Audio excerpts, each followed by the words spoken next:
Howdy, howdy, everybody. Zent here, and welcome to a new game. And we'll just turn that down a smidge. There we go. So we're not going to be recording that Project Nimbus game anymore. It is so chaotic. I don't think you guys are having fun watching it. It's hard for me to follow, and that's saying something, so we're just not gonna do it anymore. So instead, we're gonna try M.A.S.S Builder, which apparently M.A.S.S stands for Mechanical Assault Skeleton Suit. So basically a mech suit. But it had good reviews. It looks fun. So we'll give it a go. I don't think I have any specific other updates right off. So, I'm still shooting for that 500 subscriber mark. So if you'd share this video around with your friends or any other help and support you could give me, I would appreciate it. If you want to come hang out with me, chat with some of the co-hosts I've had on my channel, just chat about games, period. I have a Discord server. The link to that is in my channel description if you would like to join. Make sure you guys check the notification icon. It should be the bell icon next to the subscribe button. And just make sure that's turned on so you do get notified when I upload. It has been a problem in the past. I believe that's all I got to say at the moment, so I'll say a word of prayer and we'll get started. So, Father, I ask that you let this recording be good. Let this be a fun game that that people can witness. I ask that you use this to bless someone's day. You get them curious about you, and you use it to further your kingdom. And it's in your Son Jesus Christ's name I ask this. Amen. And with that, we're gonna jump into a new game. Oh boy. So I'm excited because it looks fun. You get to make your own mech. A future where human lived. Humans. Oh wow, that's going fast. There's portion of war.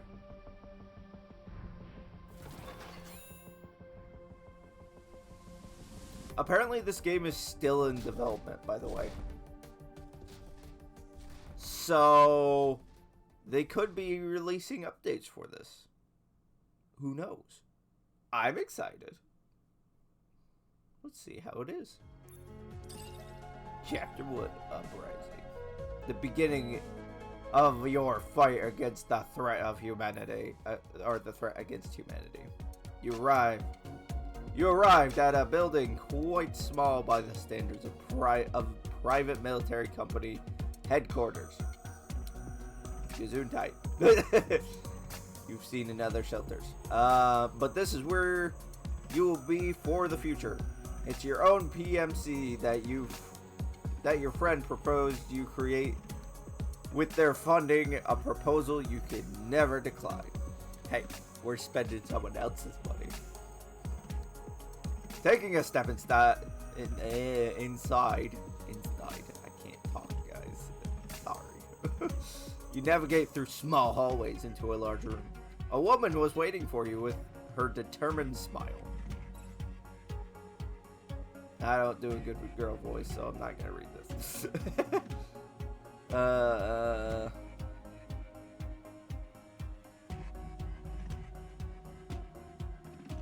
Yeah, that's cool. Her clear, concise voice greeted you for the moment you stepped inside. Renas? I don't know. The PMC assistant, as well as a great combat handler you've known for a long time. She's been training under the handler program while you yourself was under the pilot program. If it were not for the other name mentioned, Eleanor, I don't know. You both would have been working under the WDF in different departments. That person specifically asked for both of you to form a new private military company with her. So much reading. Perplexing as it may be, you agreed to be its sole pilot, the commander of this whole shenanigan, with Rena as your assistant, your handler, and much more. Working tirelessly, this is too much text. To make this a possibility, attending orientations and a special curriculum for PMC commanders, you've been away for months at the WDF headquarters, situated half the world away in Shelter 1, one of the 12 last safe haven for humanity in this battle against the Quarks. The Quarks! We're fighting Quarks. Quarks. I don't know. That's very strange. A strange name in itself. Shelters. You only learn of its importance as you grow up in this Quark-invaded world. A place of safety where humanity can still live without fear. A dome-like bright veil of light hovering far above and stretching as far as the eye can see across the expanse. Why is there so much text? I just want to play the game. I'm getting a workout. Huge, tall, ever-standing walls mounted with turrets and an ammunition factory, solar plants, and batteries on the edge of that veil. Large structures with heavy machineries and mass units in between the walls and the city itself. There are all humanity is left with after decades of battles with the Quarks. Alas, no defense is perfect against the invading Quarks. One shelter was finally breached and destroyed a few years ago. My jaw's getting tired. Even with its layers and layers of defense system, Quark's attack of unprecedented scale can still topple everything down. This is worded so weirdly.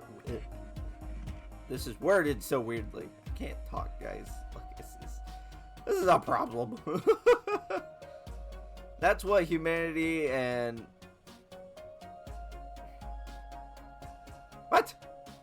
That's what humanity had learned from the destruction of Shelter 13.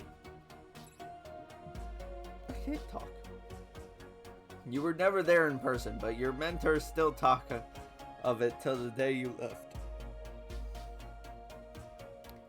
They were still reaching and creating contingency plans for another one of those attacks in the future. That's why PMCs are situated either by themselves or the WDF in every shelter. There's that much text. Eleanor had set yours in Shelter 7. While the place is considered safe and popular for newer PMCs far from all the red zones, dangerous areas situated as conquered by Quarks and unsafe for human activities, the reasons are far more personal. Can't talk. This is a shelter where the three of you friends met each other. Rena and you were rescued from a shelter you did not remember and were a member of an orphanage. Eleanor was a lost child that found herself here before her parents came and took her back home. Such a place filled with memories. I need a break.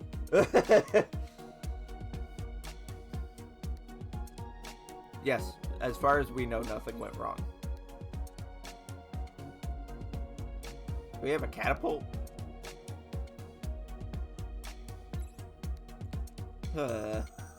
Reina mentioned the mechanical marvel that was attached towards the end of your headquarters. Without much power it was placed quite a distance. Oh, with how much power it used, it was placed quite a distance away from the main building to prevent any possible mishaps. Still, a method that could send your M.A.S.S units to places as far as half the world away in a few hours was a technological piece not every PMC owns. You had already come to terms about your friend's mysterious motives, or the source of her wealth, after lengthy explanations of how she'd pay for everything. You knew she was wealthy on a level you would not understand. During the week she lived at the orphanage, you've come to learn about the gap between the rich and the poor, the ones with everything and the ones without anything. Even in this world where one could call it post-apocalyptic, centuries of rebuilding after the last world war devastated the world, and after the Quarks incident, class disparity still exists. I wish I had voice acting. My mouth is tired. In this shelter alone, you could see the people who lost most of their wealth living in government-provided housings, while those that still found a way to push forward in life had their own places in residential areas. While not as much before, there are still people who look down upon others' mishaps. But that is all none of your issue. You are currently here, in a building you own, through the funding of a friend.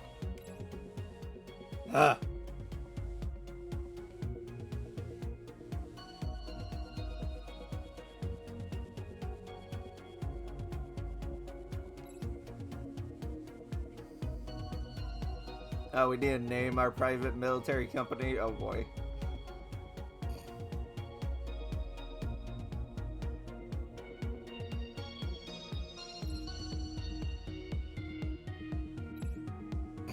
Rita took her tablet and rotated it facing towards you, gesturing for you to type it out and sign it.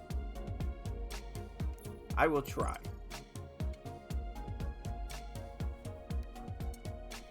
A new company name. Oh boy. You know what? We are the Crew, so I will name it the Crew.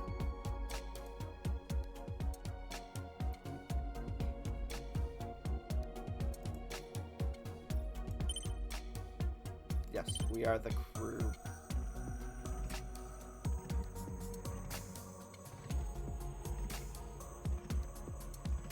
Once it loads. Thank you, I tried. Okay.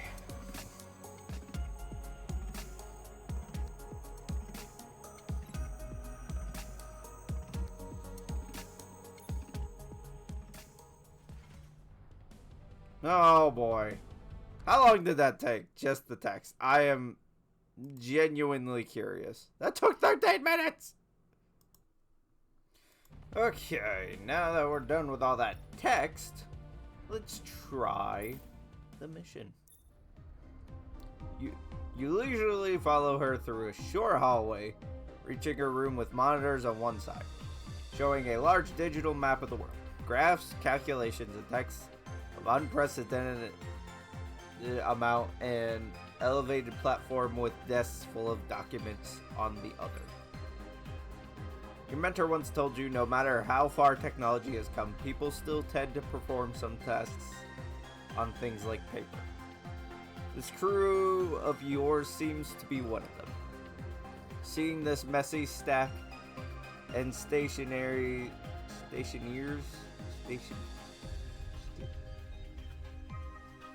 like that, right beside, it also prevents digital tampering or data theft, but that's not something seen often. Looking around, you notice a childlike person clicking away at a large panel of keys right beside a complex machine resembling a seat. It seems she had noticed your presence as her hand slowed down to stop. I'm just in time, apparently. This is Quindolia, one of the youngest crew members who's working as your PMC's developer, researching and looking into new methods to enhance your M.A.S.S unit.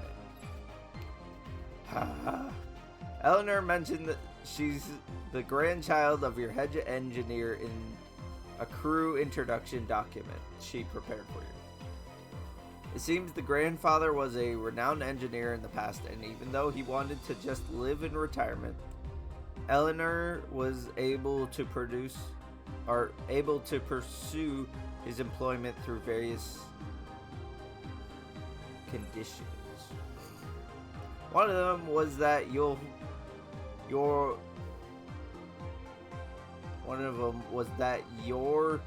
shield fund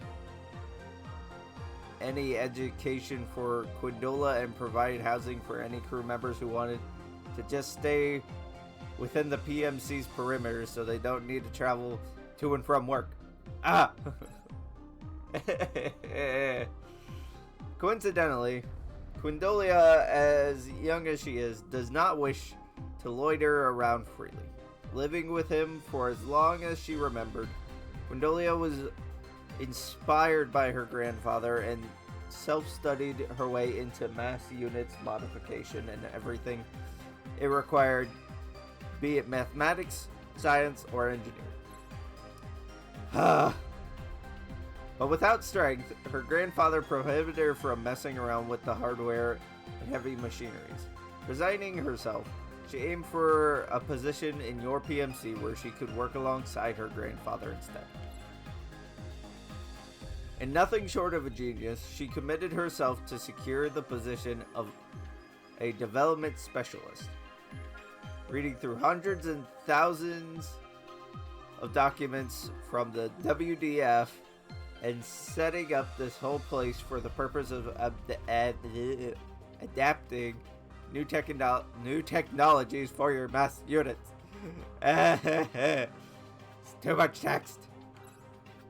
On a final note, Rena told you that she allowed everyone to just call her Quinn for the ease of it. You took another glance at the pilot seat, a name given to a M.A.S.S controller unit that can come in the form of a seat, and frictionless tracking device, neural headgears, or other specialized devices. Combat testing, yay.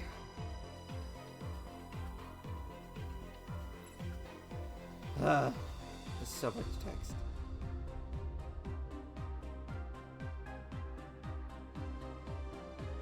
Okay. We finally get to play the game, guys.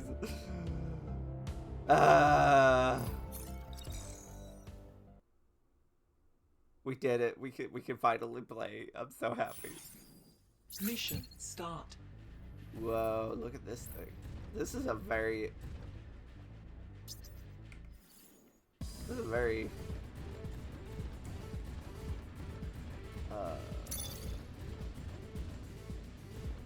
this is very fancy control system. It says press B, but I'm pushing it.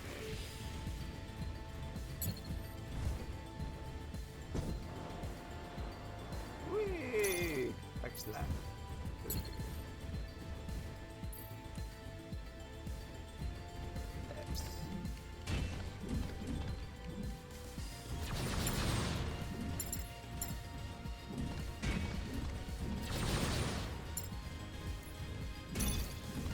Interesting.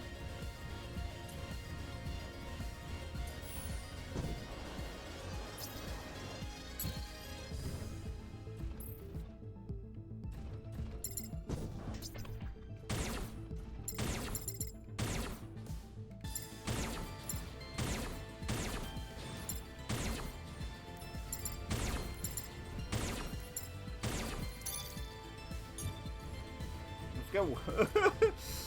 This is a different system for combat.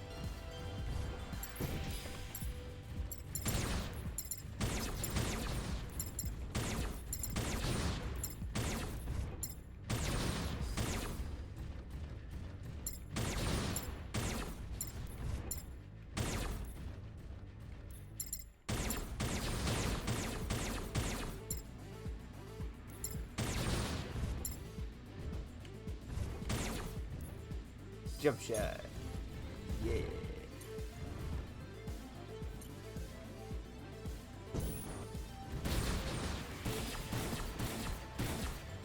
I'm just looking at all this stuff. Mission clear. Nice.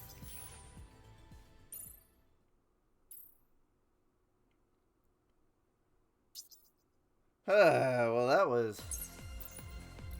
that's interesting. I'm okay with this idea, like this gameplay. It was fun.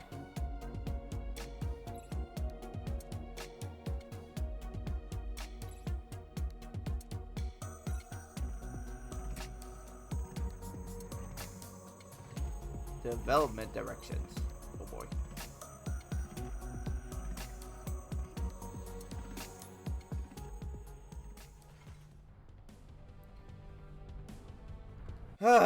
How long? Alright, we can keep going for a little bit. Let's see. Development. You walked into the small room Quindolia was assigned to. In your opinion, it's much more of an office, filled with monitors of varying sizes and functions, with metal arms holding a large amount of mechanical apparatus around the office. One could say it's a messy room. But owners of these kinds of rooms know where everything is placed, and no one should try to clean or move anything. I've had that happen to me before. In this certain case, the owner is moving her hands nonstop, even faster than you caught her working in the pilot area. You caught her smiling a bit to herself, but noticing you came around, her face turned stoic, as she always had. Is she trying to hide her excitement? She's finished adjusting pilot area. The pilot area. Ah, nice.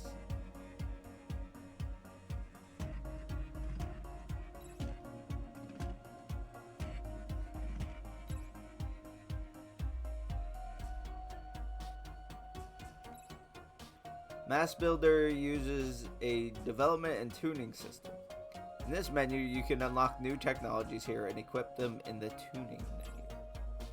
Engine and OS tree focuses on status changes, and players can focus on the various playstyles they'd like to play with, while the architect tree contains both status changes and skills.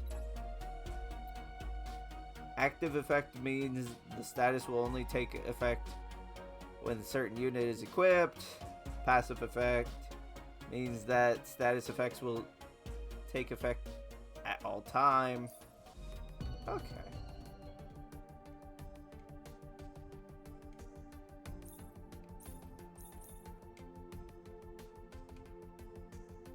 I don't think it'll let me.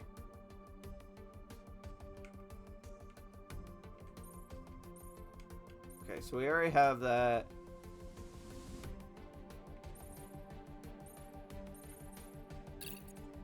Insufficient resources. Oh yeah, we don't have enough to do anything.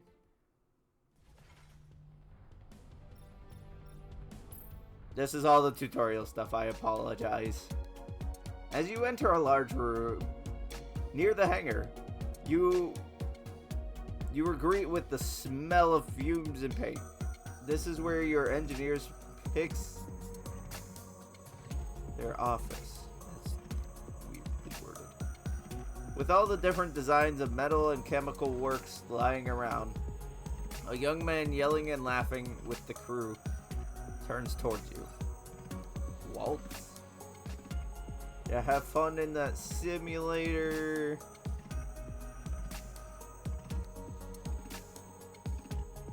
Okay. The young man right here is another of your crew.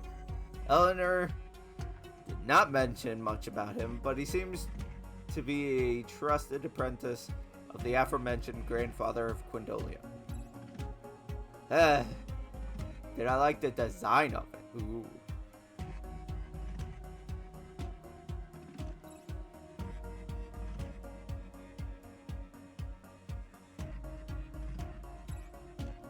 The armor menu allows you to change the aesthetics of your mass unit without affecting your status in any way. That's kind of nice. There are no relation between your looks and performance at all. The weight value is just a flavor text. That's kind of funny. You're currently provided with some basic armor pieces that you can use to customize your unit. You can obtain blueprints to unlock other pieces by playing through missions. Nice. Each mission has its own drop list, hunts, and challenge missions, which are unlocked later in the game. Will provide more varied drops. When an armor piece reaches 100%, the drop rate is much lowered, so you can unlock newer ones easier. Interesting.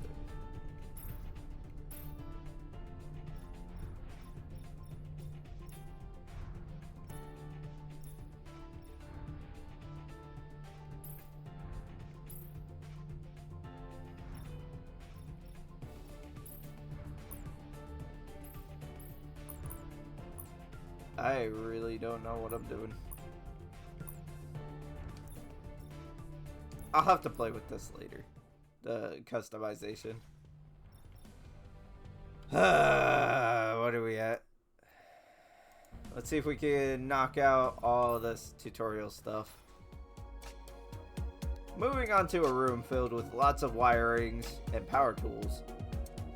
Within the hangar itself, you hear loud footsteps behind you, but before you could turn, a large hand already smacked onto your back. If not for your protective gears, that would have hurt a lot. Kale. This guy looks cool.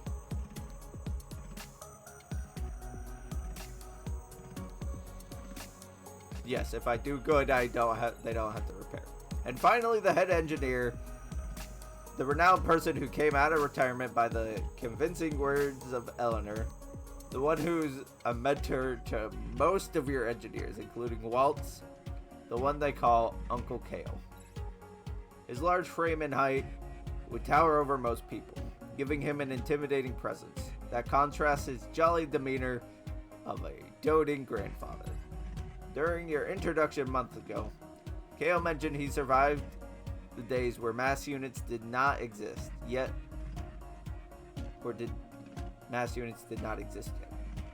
But not anything more. Recalling the stories of your mentor, you understand the gruesome sights he must have seen and why he didn't want to talk about it, so you never pressed further. Did the frame move? It was a lot. It was different.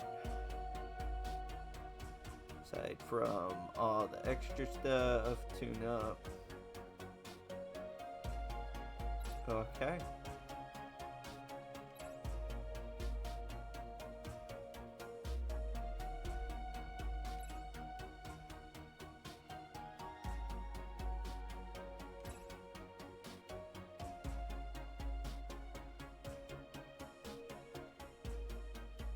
Oh, the stuff can stack on top of each other. Nice.